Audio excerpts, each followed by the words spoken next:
Hello friends, welcome to Vijji's kitchen. இன்றைக்கி நம்ம என்ன பார்க்க போகிறோன்னா, மதுரைனாலே மல்லிகைப்பூக்கு அடுத்து ஜிகிர்தண்டா தான். அந்த ஜிகிர்தண்டா ரெசிபி தான் நம்ம இன்றைக்கி எப்படி செய்யறதுன்னு சொல்லிட்டு பார்க்கலாம். மதுரை ஸ்பெஷல் ஜில் ஜில் ஜிகிர்தண்டா எப்படி செய்யறதுன்னு பார்க்கலாம். வாங்க ஃப்ரெண்ட்ஸ், வீடியோக்குள்ளே போகலாம். ஃபஸ்ட்டு கோவா செஞ்சுக்கலாம். அதுக்கு 1/2 லிட்டர் கெட்டியான பால் எடுத்திருக்கேன். இப்போ இதை நல்லா சுண்டை காய வச்சு எடுத்துக்கலாம். நல்லா கெட்டியான பாலாக எடுத்துக்கோங்க, அப்போ தான் நல்லாயிருக்கும். பால் நல்லா பொங்கி வந்துடுச்சு. நடுவில் இந்த மாதிரி ஆடையெல்லாம் எடுத்து விட்டுட்டே இருங்க, அப்போ தான் டேஸ்ட் நல்லாயிருக்கும். இப்போ இதுக்கு தேவையான அளவு நம்ம சுகர் சேர்த்துக்கலாம். சேர்த்துட்டு நல்லா மிக்ஸ் பண்ணிக்கோங்க. இதுக்கு பதில் நீங்கள் கடையில் ஸ்வீட்லெஸ் கோவா விற்கும், அதை கூட வாங்கி யூஸ் பண்ணிக்கலாம். இப்போ பால் நல்லா காஞ்சிடுச்சு. இப்போ இது ஒரு பவுலில் சேர்த்து நல்லா ஆற வச்சு எடுத்தாச்சு. நல்லா ஆறினதுக்கப்புறம் ஃப்ரிட்ஜில் வச்சு எடுத்துக்கோங்க. ஃப்ரிட்ஜில் வச்சு எடுக்கிறப்ப இன்னும் கொஞ்சம் கெட்டியாக இருக்கும். இன்னொரு பாத்திரத்தில் 1 லிட்டர் கெட்டியான பால் எடுத்திருக்கேன். இப்போ இதை நல்லா பாதி அளவாக ஆகிற வரைக்கும் நல்லா நம்ம காய வச்சு எடுத்துக்கலாம். நடுவில் இந்த மாதிரி கரண்டி வச்சு மிக்ஸ் பண்ணிவிட்டே இருங்க, இல்லைன்னா அடி பிடிச்சிடும். சம்மர் டைமில் நீங்களும் இந்த ரெசிபியை உங்கள் வீட்டில் ட்ரை பண்ணி பாருங்கள், ரொம்பவே நல்லாயிருக்கும். சைடில் படிகிற ஆடையெல்லாம் நம்ம எடுத்து விட்டுட்டே இருக்கிறப்ப ஜிகிர்தண்டாடைய டேஸ்ட்டும் ரொம்பவே நல்லாயிருக்கும்.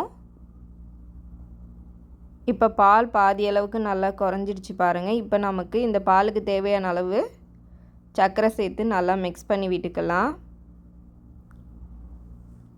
அடுப்பை ஆஃப் பண்ணிவிட்டு பாலை நல்லா ஆற வச்சுக்கோங்க.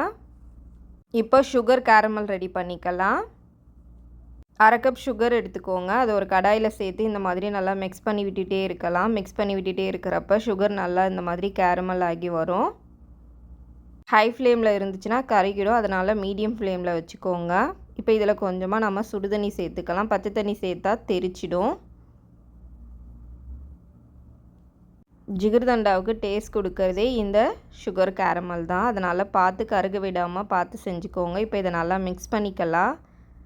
நல்லா மிக்ஸ் ஆனதுக்கப்புறம் காய்ச்சி ஆற வச்ச பால் கூட சேர்த்து நல்லா மிக்ஸ் பண்ணிக்கோங்க. இப்போ இதை ஃப்ரிட்ஜில் ஒரு 4 மணி நேரம் வச்சு எடுத்துக்கலாம். உங்களுக்கு சில்னஸ் எந்த அளவுக்கு தேவையோ நீங்கள் அதுக்கு தகுந்த மாதிரி வச்சுக்கோங்க. நான் ஃப்ரிட்ஜில் வச்சு எடுத்துகிட்டு வந்துட்டேன். நல்லா பால் சில்லுன்னு ஆயிடுச்சு. வெனிலா ஐஸ்கிரீம் ரெடி பண்ணி வச்ச கோவா நல்லா கெட்டி ஆயிடுச்சு பாருங்கள். ஃப்ரிட்ஜில் வச்சு எடுத்த உடனே கொஞ்சமாக பாதாம் பீசன் எடுத்து 4 மணி நேரம் ஊற வச்சு எடுத்து வச்சுருக்கேன். நன்னாரி சர்பத், இதெல்லாம் தான் தேவை.